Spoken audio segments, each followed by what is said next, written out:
ये रहा अपना पावर जोन।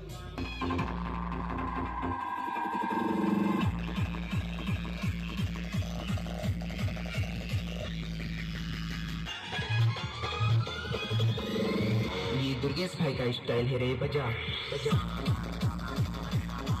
तो हेलो संगवारी हो, फिर से हमन के एक और नवा ब्लॉग में आप सभी लोग का स्वागत है, वेलकम है। और आज का ब्लॉग काफ़ी मज़ेदार होने वाला है। और आज का ब्लॉग स्टार्ट हो रहा है दिन के दोपहर 1 बजे से। और आज का कांवड़ यात्रा है रेणुका नदी से पर्री शिव मंदिर में। और वीडियो में एंड तक बने रहेगा संगवारी हो। आप लोगों मतलब एक करके डीजे साउंड चेक भी सुनाएंगे और खूब मज़ा भी दिलवाएंगे। अगर आप मन हमारे यूट्यूब चैनल में नवा हो तो पहले चैनल लाइक सब्सक्राइब जरूर करो।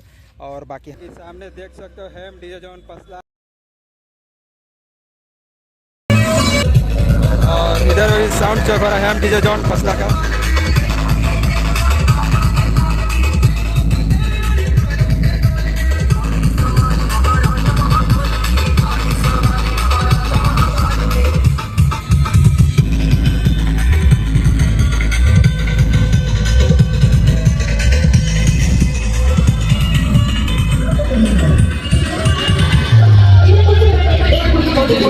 और ये रहा इधर में पावर म्यूजिक, पावर जोन जो कि कोना कार से नदीपुर के आ गया पावर म्यूजिक।